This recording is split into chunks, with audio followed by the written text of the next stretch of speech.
Hey everyone, good day. Um, what happened last night was nothing short of astonishing. I don't know if I've ever had dream sequences like this or patterns like this before. Almost like this multi dimensional sort of vision that's really hard to describe in words. And before I get into that, real quick, I shared a picture of The Simpsons on my community post, um, basically predicting the Ukraine war. I do remember that episode, so I verified that those images are real. However, on Homer Simpson's rifle, it says 2022, and that was photoshopped in. So I wanted to clarify that because that seemed unusual and suspicious to me too. Regardless, we know how much The Simpsons has predicted and how much has come true. And the numbers 5 and 5 are in there, which is funny to me because the doctor, when my mom gave birth, the doctor was drunk and he accidentally put my birth date as May 5th instead of the 7th. So when we got our US citizenship, it took a lot of loopholes to legally change it back to the 7th. But I was initially put as May 5th as my birthday. My late grandfather's is May 9th, which is the day of victory in the European theater of World War II. But May 7th, my birthday, is when they actually stopped fighting. So I just thought that was interesting. And then May 9th being the last day Putin declares uh, his day of victory over Ukraine. And apparently there's some leaked intelligence indicating that if there's no victory, then he's going to destroy all the major cities, probably by really nasty means. Just thought that was interesting with the numbers. So I suppose we'll see in May. Now that I got that out of the way, I had two dreams, two separate, distinct dreams. I don't know if this is connected or not, but first hour or so of sleeping, I had no dreams. Then around 1 a.m., my cat came and slept on my chest, like, purring how like kitties usually do. But she doesn't do that very often, not at all. But it was just a really cuddly, special moment. And she just fell asleep on my chest. Lisa did. And after that is when I had my first extremely weird dream. Again, I was in a place that looked like Chicago. How many times have I seen Chicago in my dream? Too many to count. And I'm not saying it was Chicago. I'm just saying it looked like Chicago. And I've been there, so I know. But I'm walking down the street and talking to a person to the right of me, and he's keeps grinning at me like telling me I have some kind of problem that needs to be taken care of.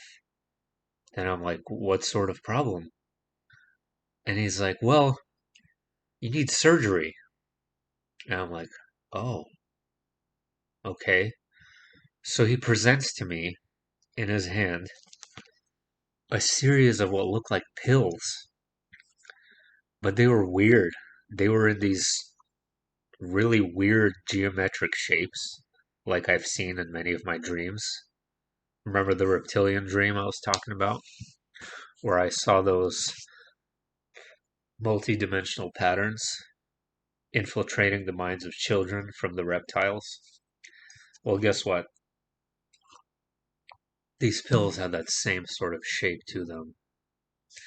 And he's like, we can help you, but you need to take these pills and you need to meet us at this location. So I take him. I take the pills as I'm walking to the location that they're telling me to go to. And it looks like some kind of garage or not the most pleasant place by any means. It wasn't a hospital setting, nothing like that. Like almost like a garage you would see cars repaired in is the sort of ambiance the place held.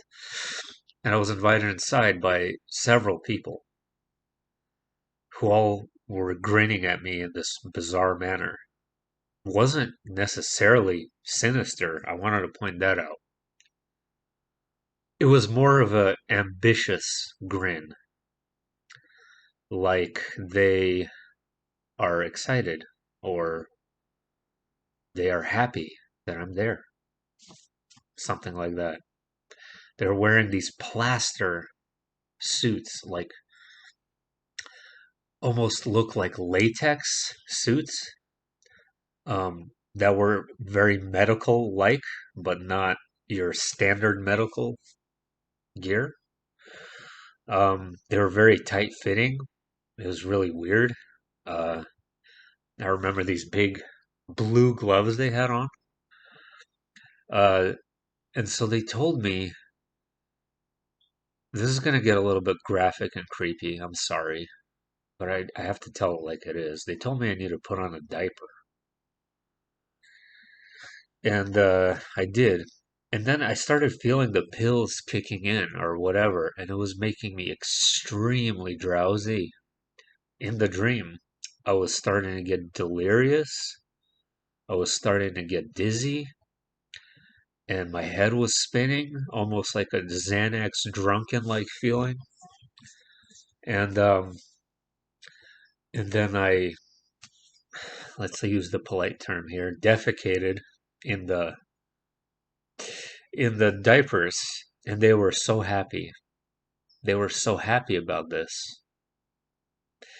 And they're like, "We're ready to proceed now." I'm like, "What? Proceed, okay." So they put me on the table and they cut open my lower abdomen. So I didn't feel anything, but I was lucid and awake, but in this drowsy state.